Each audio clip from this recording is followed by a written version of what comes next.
You need to learn mid-side EQ if you want to become a better producer. Let me show you why and how.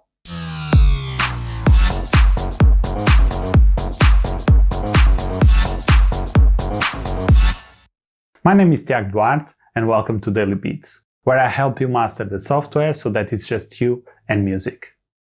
Support this channel by buying one of the products at dailybeats.pt or a hoodie sweater like this one on our merch store. Link in the description. Let's get into mid-side EQ. A few years ago, I got frustrated with my music skills. I was making beats every day to improve and become a professional producer. I was making music non-stop, making beats, trying to mix and master them, and then uploading them to YouTube. It was exciting at the beginning. But after 1 or 2 years, it became frustrating when I realized that I was not improving the quality of my masters. I set on a quest to try to understand what I should do to make my master sounds better. I tried a bunch of different things, but nothing seemed to really make a difference. I kept going with the idea in my mind that I would eventually get it and find a process that would work for me. That moment was when I realized, or when I learned mid-side EQ and started to include it in my mastering process. Now I can't release any music without first checking how the mid and side of the track sounds. Is that important? Let me know in the comments what that is making you feel frustrated while making music, or what was your haha moment that you noticed that made you a better producer. I would love to hear your story. Let's now talk more technical. Every stereo track can be broken down into mid and side components. Mid is the mono component and the side is the stereo component. Let me show you the difference with some music. Here you can hear the mono or mid component.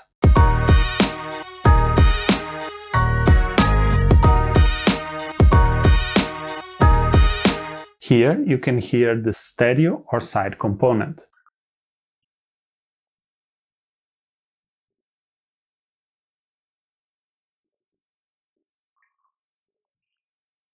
FL Studio does not have a plugin that allows you to EQ the mid and side separately, but in Patcher there is a preset that allows us to do that. You can use this preset and switch the parametric EQ with your favorite EQ plugins.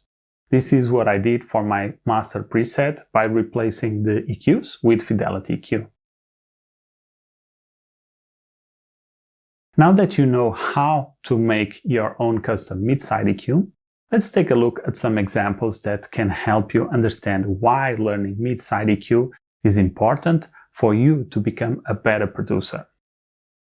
It's also important to notice that if you are mixing a mono track, then there is no point in using a mid-side EQ, because there will be no side component. The first example is a techno bass line that I created. Let's hear it before adding any effects.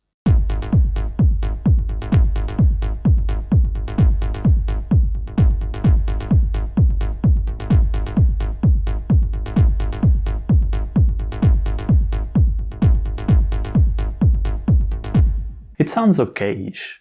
If you notice, the bass line is very wide. I prefer to have my bass lines as mono as possible and keep stereo out of it. I also added my Patcher preset rumble to the kick to add some nice techno rumble. The problem with this wide bass line is that you can't really notice the effect of the rumble. So I added a patcher with mid-side EQ, boosted the low end and applied a high shelf to the mid component of the bass to reduce it.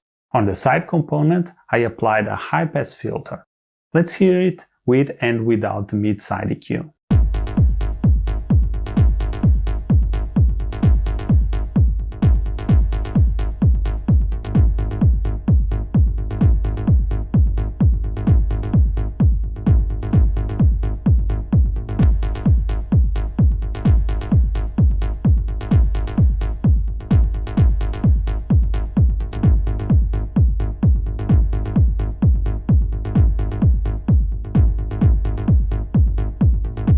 It has a big impact on the sound. I then added some distortion and another EQ on top. Let's hear with and without effects on the bass line.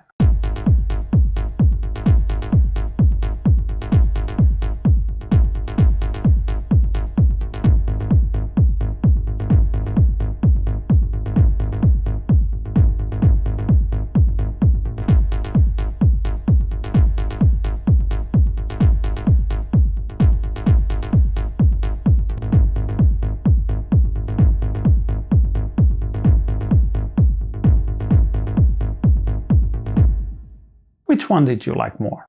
Let me know in the comments below. Mid-side EQ is also very effective at tightening a drum loop or buzz. There are various scenarios where this would make sense. If you want to keep your kick and snare centered, you could lower the low frequencies on the side component and balance the drums. Or it might be the opposite, where you want to lower the cymbals without affecting much of the kick and the snare. Let's hear an example on the famous drum loop DL Breaker from FL Studio. I applied 2 low-end boosts to the mid component, another boost at 2.6 kHz and a high shelf at around 10 kHz to bring up the cymbals. On the side component, I added a low cut at 800 Hz and a high shelf at 9.5 kHz. Let's hear the before and after.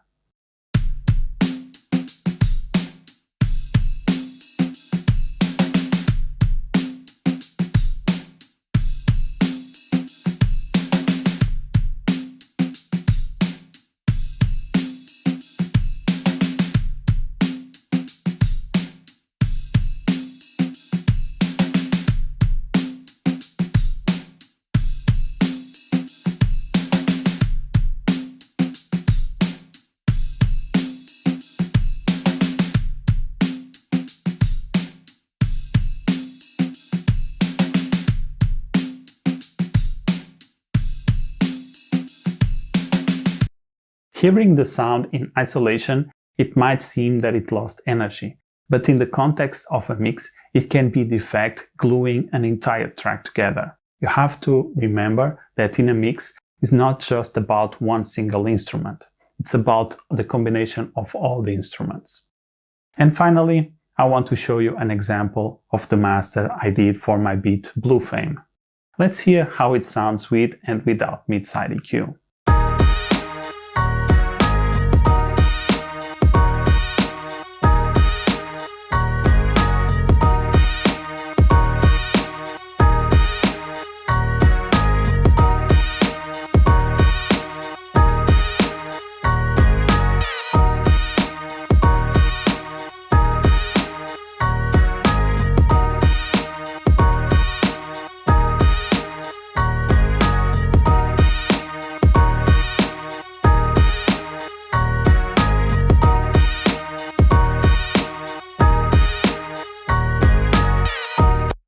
When I apply the mid-side EQ, the track sounds more cohesive.